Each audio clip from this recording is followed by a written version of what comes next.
the rooster, right? Does everybody see that resemblance to the rooster? Did you teach them that? No. Okay, anyhow, that's why China is called the rooster.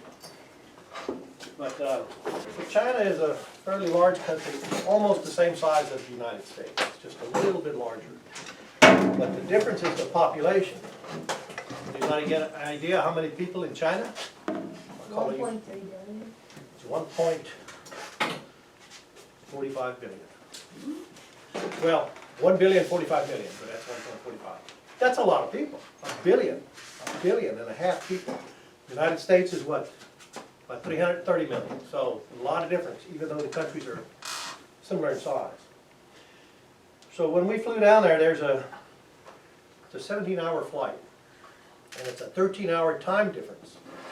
What we think is noon here would be 1 in the morning there, so it's a lot of difference. Or, yeah, 13 hours. So China, they have a lot of people, so they try to limit how many people they can have. They used to have a law, only 1 child per couple. And if you have brothers and sisters, just think if it would be 1 child per family, you wouldn't have any sisters or brothers. It would be kind of sad, wouldn't it? So,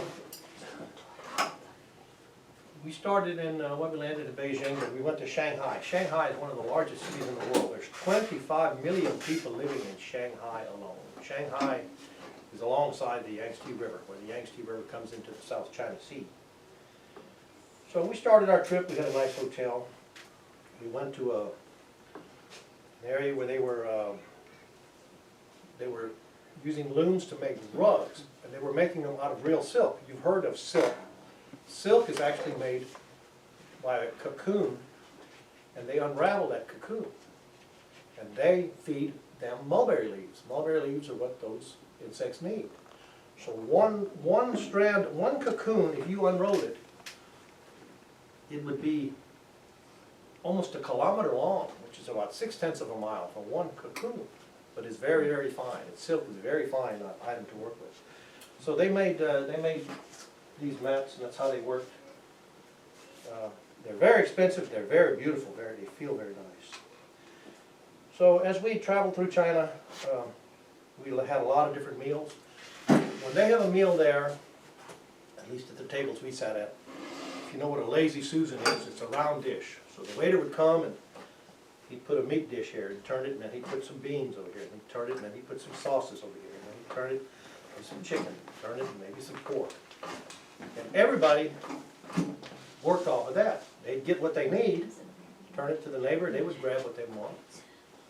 But they would say, don't turn it while the neighbor's grabbing some food, because he's going to grab it and you're going to spin it and then But still a different culture. There's so many people there. They have to eat fast, and they have to eat everything. I'll get to that part later. They eat everything. They use chopsticks. You know what chopsticks are? So we tried them, but it wasn't that easy. You have to go back to a knife and fork. So we got to see some acrobats. It was called the Shanghai Acrobat. And we took your teacher there, right? You remember seeing it? Yep. Well, not to China. Not the China. No, but it was a Shanghai Acrobat. They're world known worldwide. So the things they would do, it was spectacular. How they would line up, pile on top of each other. The different high wire acts that would balance on somebody's head while they were on a high wire. They're pretty limber. There was a lady who was a contortionist, and she got on the table here, and she brought her legs all the way around, and she had her feet over here, and she was looking like this. So pretty limber, but you know, it takes a lot of training and a lot of practice. So they're pretty limber people. They're generally small people. I'm not a tall person, but I was tall over there because all those people were about like this, you know, so I could see over the top of them. So after we saw that, This is the same show. this was part of the same show. That's a metal ball, and that light you see is the taillight of a motorcycle. They'd open that door, and one would drive in and go round and round. And they would open the door, and another one would come in and drive around. They put 8 motorcycles inside of here, buzzing around, and nobody hit anybody. It's funny how they didn't hit each other, but it was well practiced. It was a worthwhile show, a very interesting show. Next, we went to. We flew to Wuhan, because this was a river cruise, but we started on the interior of China. So the Wuhan bells some bells that were found in a tomb, and they reproduced them, and they make music with them. They had 66 bells, if you can picture them, from little bells that they would ring. When they got a little larger, they would tap them, to some that were this big, and they had something the size of a baseball bat, and they would ring it that way. Of course, it was in music, it was in symphony, it was all together. It was quite interesting to listen to how they could make music with that instrument. China is an old, old culture. It's been around for thousands and thousands of years, before the United States was even populated. So they have a lot of old cultures and civilization. So after that, we got on our ship on the Yangtze River. So what's the longest river in the world? The Nile River? The Nile River is the longest river in the world. You are right. And the second? Amazon? Amazon, okay. The third? Yangtze? Yangtze is the third largest river in the world. It's about 4,000 miles long in length. You're right. The fourth is the Mississippi in the United States.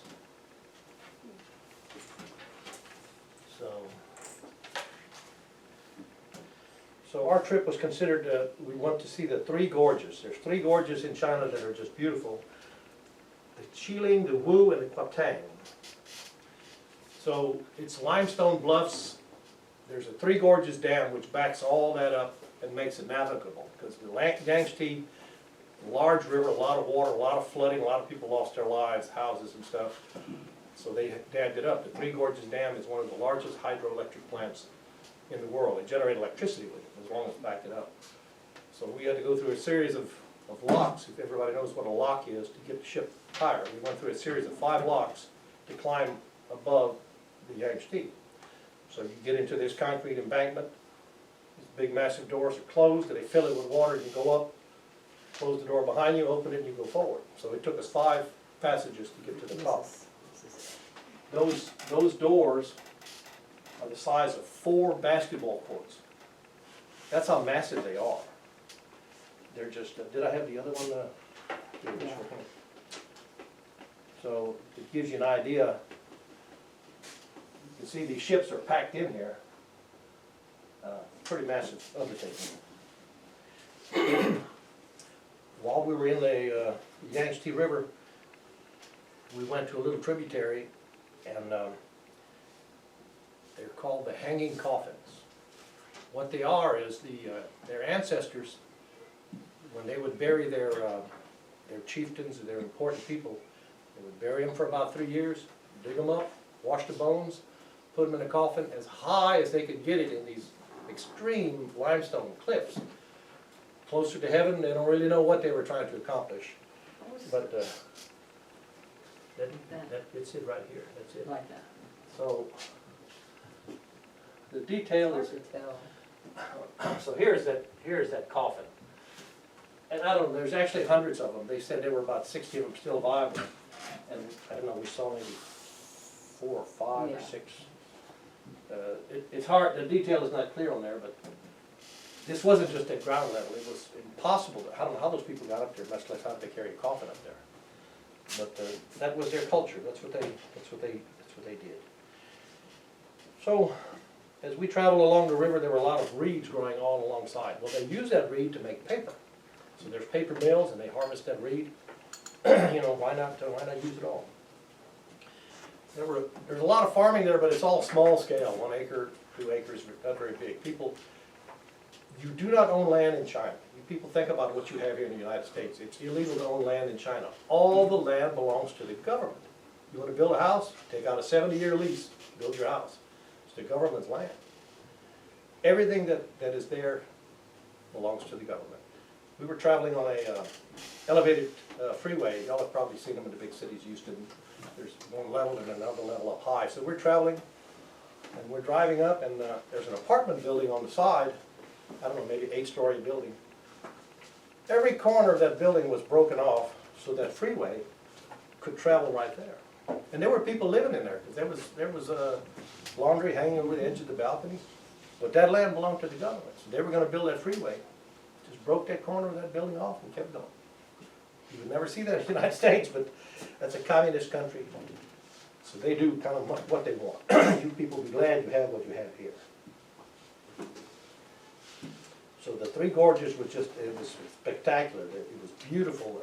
The limestone cliffs all the way up into the mist. The water was pure, clear with a greenish tint. You know, the smell, it was just fresh. It was really a beautiful trip. Okay, so we talked about, so we went through those 5 locks. They were building a ship's elevator, which I had never heard of before. So this elevator was so massive, it wasn't complete. You could drive a ship in there, fill it with water. They would crank it up, probably another ship on the other side to balance it. And one would go up and one would go down. And then they would unload, and then they would change and go this way. So instead of taking 5.5 to 6 or 7 hours to go through, you could do it in 45 minutes. They could live like 300 tons, I believe. No, 3,000 tons. So a size ship like that with water, it wasn't a massive, massive ship, but it could pass them through. So as we went to the Shidong Gorge, which is another beautiful gorge. Bamboo forest there. That's where the pandas are. You know what pandas are. You've seen pictures of them. And they eat only bamboo. Bamboo is not very nutritious, so they got to eat quite a bit of the day. I don't know, 20 hours, 18 hours. They could eat all day long just to have enough sustenance. And they're real cute too. They're real cute. We went to the Shabbos High Temple. I don't think I took a picture of that temple. But in China, the number 9 is sacred to them. So it's going to be 9 floors, 9 windows, 9 doors, 9 steps. So there was 999 steps. I'm sorry. There were 99 steps to get to the top of this 9-story building. And it was pretty steep, and there was an older gentleman traveling with us that had an afflicted leg, and he made it to the top. But 9 is, like I said, sacred to them, for some reason, number 9. As we were there, they were selling crawfish, they were selling eel, live in the buckets. In China, they eat everything. There's so many people there. They have to eat everything. So if you wanted eel, you could have it. You know, it was not a problem. They eat a lot of things. They eat snakeskin salad, snake bone soup, deep fried snake. They have a dish in Canton, which we weren't in that area. Our guide told us it's called the dragon fighting tiger meal. So what is that dragon fighting tiger? It's a snake, it's a dragon, and a cat. It's a tiger. And that's the meal. This is some of the pelts we saw, because they eat dogs, they eat cats, we eat cows, you know, we eat pigs, whatever. But I think these were the cat pelts. But everything is edible, you know. They fatten them up and eat them. So that's a different country. It's like a different world, but we're all on the same planet. So we disembarked the ship in Chongqing. I'll have heard of Chongqing. There was a beautiful zoo there. We got there early in the morning and it was raining. Nobody was in there. All the pandas were out. And they're just like sitting on lounge chairs and they're over there just chewing on bamboo, you know, because they just bring them whatever they want to do. But China is, as far as I know, is the only place in the world that they live. But they have to have bamboo. They have to have bamboo. Well, we read in our textbook that at all the in the world, wherever their pandas are, they belong to the Chinese. Like they own every panda in the world. So they're on loan to the zoos if they have them, but they belong to the Chinese government. And do you know what they did to the ones in the United States with this political infighting? Right, took them back? They're reclaiming them. They're sending them back because they belong to them. There's different kind of pandas. There were some red pandas, and then these are the most common. But, so when we got off in Chongqing, the Yangtze, it travels up and it goes up and down flood stage, dry stage, and it takes a lot to unload a large ship next to a dock because it might be 25 feet difference from one month, one season to the next. So here we go unloading off the ship, and they got plywood where it's wet ground. We're having to walk, and then we have to go up about a story and a half of steps to get out. That was okay. All of our luggage, all those people that got off that ship, here were these porters, you've seen them, they got those poles across their back, and they packed every piece of luggage out of there by hand, up those steps, on the bus, so we could go to our next location. So it's a developed country, but yet a lot of things are backwards or slow, and they don't have the infrastructure. So, so from Chongqing, then we flew to Xi'an. So how many of you have heard of the Terracotta Warriors? Hey, you must teach it here in this class. We read about him this week. This week. So that's something hard to explain, something, I wish everybody could see that, or everybody could see the Great Wall of China. It's an amazing thing. It was found, I think, in 1974 by a farmer drilling a well, water well. He brought up some shards of pottery. When they started digging, they found these statues. These statues are all life-size. These statues all have a different face. There are none of them identical. They probably mass-produced these bodies, but there were archers, there were horsemen, there were foot soldiers. There were all many different types. There were carriages and with horses, everything built. But these look different. You look at them, they have different features, different ears, different nose, different. They claimed it might be about 8,000 of them. It might be more. You think about that number. So this was all buried underground, roofed over, and covered, because he was digging a well when he found it, right? So it's deep underground. When I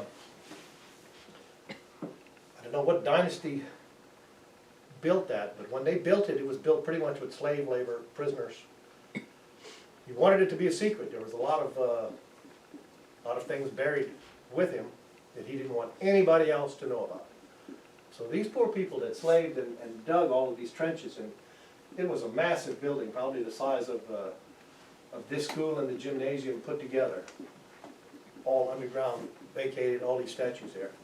So all these poor people that worked and slaved, when they were through, they closed it up, they died in there. They didn't want anybody to go out and tell them, hey, we know where there's some loot if you want to dig it up.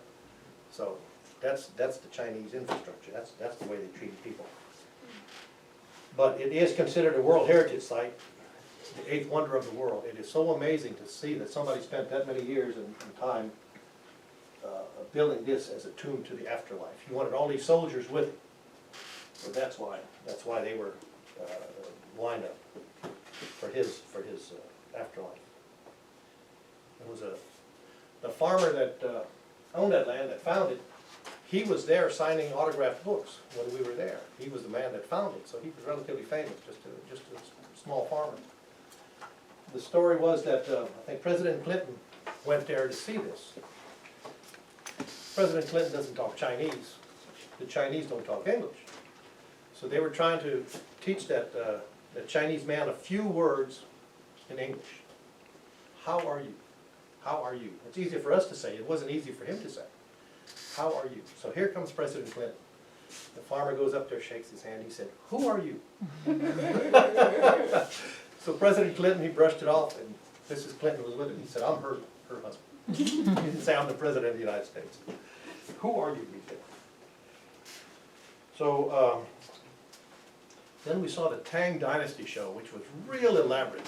All of these different costumes and colors, and people dancing and singing, and different instruments that you would never see here, string instruments. I wish I could remember the name of that one instrument. They say that instrument is the closest to human speech that you can make a string instrument. And they could make it talk, make it sing. But we were entertained, we had good seats, it was quite educational. We really enjoyed it.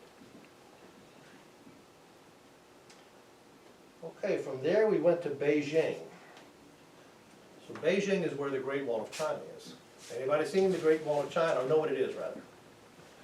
Okay, the Great Wall of China was built to stop any incursions from any direction that they didn't want. And it's not a straight wall like you think you build a wall.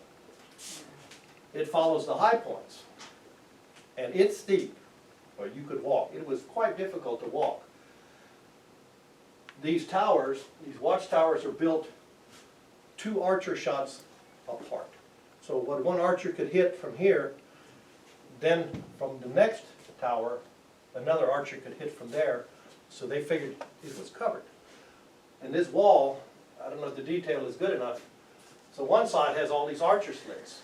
The other side is not, because that's their property. They're not worried about, they're not concerned about protecting themselves from this side. But it was wide enough for 10 men to run abreast. If there was an incursion and they got word, so all the archers and all the lance throwers, everybody could run as fast as they could to that area. So it was pretty much, it was just rammed earth technology. It wasn't like concrete that we have now, but a lot of this has been rebuilt because it's so old, but it's quite the tourist destination. We took a sky ride up to it to get to it, right? To our spot.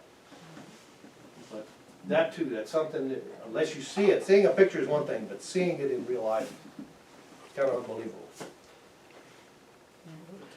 At one point, it stretched over 6,200 miles. That's a long way. And this is the two that definitely had that camel. Oh, yeah, that was my wife riding a camel.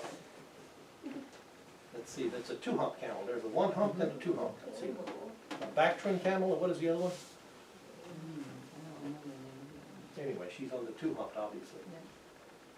With her Chinese hat. And those people wore hats like that everywhere out in the fields. That's what they wore. So, jade. Okay, so here we have some souvenirs. Hudson, can you take this around and show it? Don't drop it. It won't be my favorite grandson. So this is made out of jade. Jade is a stone. It comes in different colors. It comes in reds and greens and all different varying shades. So this is carved as a ball, and without it coming apart, it's one piece. There's a ball inside of the ball. And inside of that ball is another ball. So that was all carved with tiny etching tools. Hold it carefully. Okay. So anyway, that's jade. That's stone. I don't know if it's as hard as granite, but it's amazing that it's a ball within a ball within a ball, all carved by hand. And some of this stuff was so elaborate. This is all one stone. There were ships, sailing ships with rigging, all out of stone, and chains, everything out of stone. And that was a green one, and this is red. So there's, it's amazing artwork what people can do if they have the time. As a matter of fact,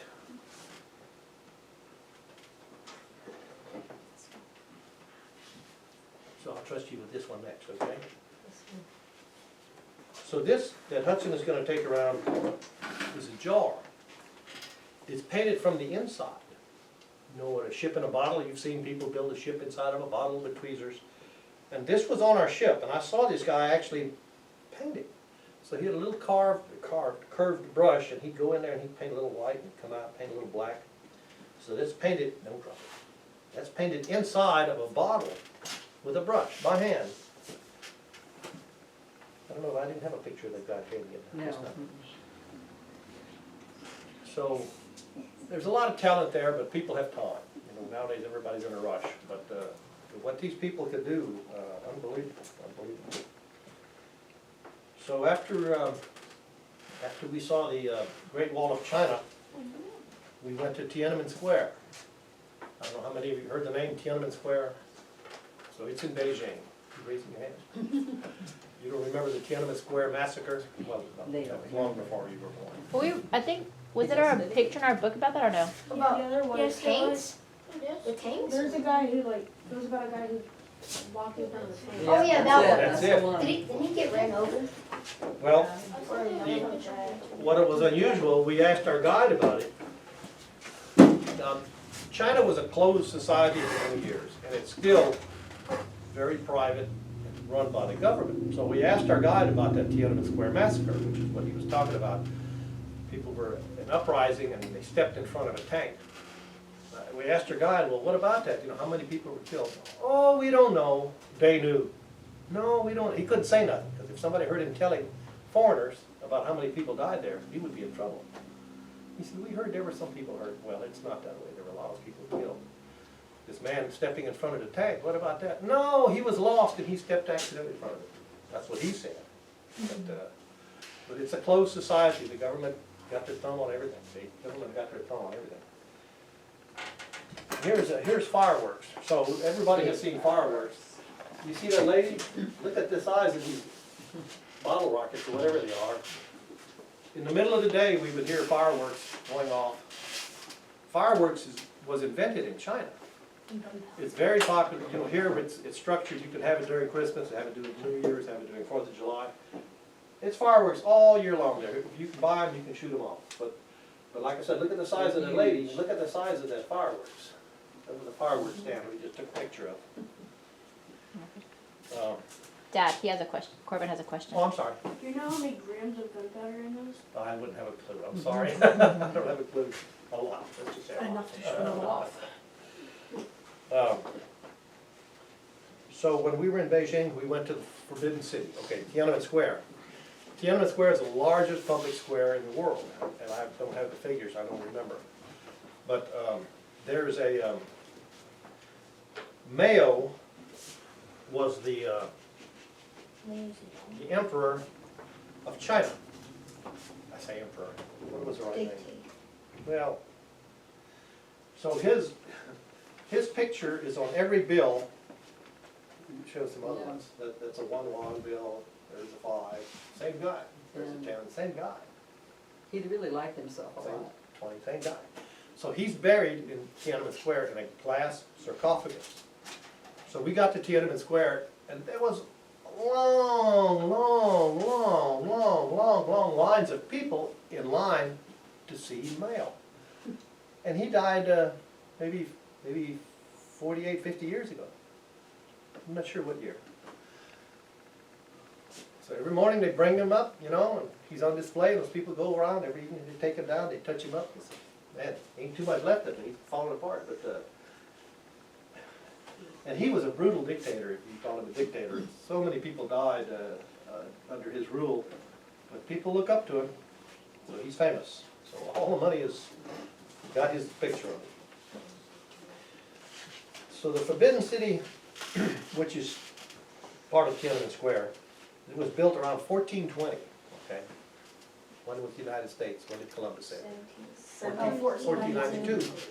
So this was already existing, and there's stuff there from 2,000 years BC, before Christ. You know, we're talking 1420 after Christ, AD. So it was also closed. There, no visitors were allowed there for 5 centuries. It was only the emperor, their soldiers, and their cohorts, and all the people that cooked for them. It's a massive, massive metroplex. It's the largest palace in the world, I believe. They have these big, giant, I don't think there's any pictures of them. Will do. For a better, lack of a better word, a clay pot about this big at certain locations. There's water in it. If anything caught on fire there, it was built with wood, everybody would run and get some water and try to put that fire out. But here again, so there were 9,999 rooms. 9 is their magic number. 9 is what they consider sacred. And it rambled, it went on and on. I don't know if we had any pictures of the, I didn't take any of those. But it was quite imposing. It was really a beautiful structure for as old as it was. So, so when we were there, we had a lot of different foods. We had rice, noodles, duck, dragon fruit, lychee nut. You know, we had pork, and chicken, and all kinds of stuff. But over there, they eat anything. So here's frog on a stick, and here's snake on a stick. You have anything else on a stick? Oh, So here's grasshoppers on a stick. Here's octopus on a stick. No, I'm sorry, that's seahorses. Seahorses on a stick. Seahorses on a stick. kind of bony. And this is my favorite. Oh, these are centipedes. Centipedes. See all the legs of that centipede on a stick. They had grubs on a stick. You know, they had. They had baby ducks with a head on. Yeah, the head was rolled back. Awful. Well, they eat everything over there in China. They had scorpions on a stick. Oh, yeah. So that was my favorite. So that's what he ate. So I asked that guy, I said, I want to try some of that scorpion on a stick. He said, I'll get you a fresh one. So he got some, and salted it, and dipped it in that hot oil, and he handed it to me. I'm looking at it. He said, what about that stinger, you know? But it's poisonous, right? You eat it all, he said. Eat it all. So I did. Oh, how much was it? Oh, I don't even recall. This was 9, 10 years ago. Yeah. Yeah. So did you like the You know what it tasted like? You know what it tasted like? It tasted just like scorpion. I didn't eat that. It was just crunchy. Well, I have two questions. If it had any like venom with that oil just to dry it up? Well, Hopefully one. I guess when venom is injected into the bloodstream, it's quite potent. Apparently when it goes through your digestive tract, it doesn't affect you. But this was a small scorpion. For all I know, they might have squeezed the venom out, but I didn't have any after effects. Yes? Did it taste good? I'm sorry? Did it taste If I- good? Did it taste good? Well, like I was saying earlier, it was really just dry and crunchy. It was not it was dipped in oil and then it had salt on it. So it wasn't anything I got out of it, but I wanted to see what it was like while I was there. You have another question?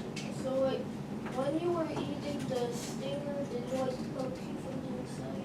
No, not that It I was wasn't aware that of. hard, huh? That's a good story. So we just got back from Mexico, and they had a bucket full of grasshoppers, fried grasshoppers. So I had to try those too, but that had a bad aftertaste. The scorpion was never. I wouldn't eat it on a regular basis. Oh, She wouldn't eat any of it. no. But anyway, they eat everything. I mean everything. Well, this was in Beijing. I think Wuhan is where they suspect that outbreak of COVID to happen. And we were in Wuhan. We didn't see the food, of course. So this was a rickshaw. It's a bicycle. Of course, there's a man in the front paddling, so he toured us around the city. There's people carry stuff on bicycles. You wouldn't believe it. Everybody doesn't have a car. He's got a load on there. He's paddling that thing downtown. They would be carrying air conditioners on the back, potted plants, you know, everybody paddling on a bicycle. But it's a different world there. It's a little different. Okay, so Go backwards again. So here, everyone is used to the European style toilet that we have, where you sit down. Over there, it's a porcelain hole, and you swat over it.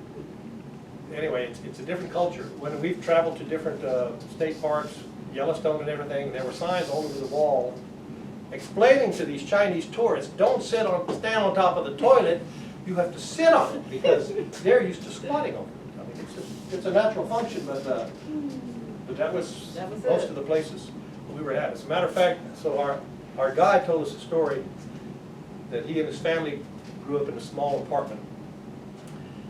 There's apartments everywhere. There's so many people living there, and everybody doesn't have facilities. He said, but I'll tell you what, there's public toilets everywhere, everywhere. The government provides those.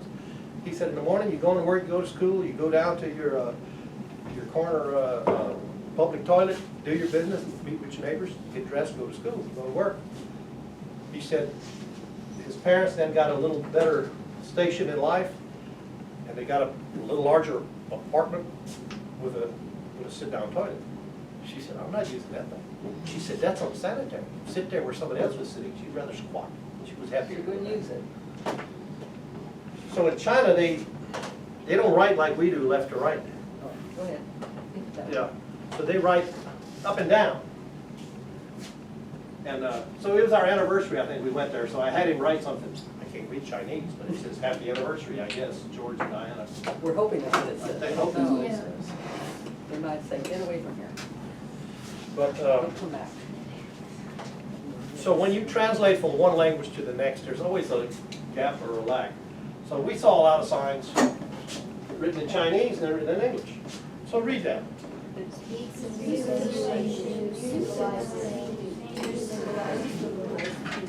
Does that sound like proper English, you know? Yes. But that's what I mean, you know what they're trying to say. you know, to act decent. Axle-wise. But, and apparently that's what it says in Chinese, but it breaks down to something totally different. I don't think I have anything else, unless we have some more questions. You have any questions? Okay. So like, if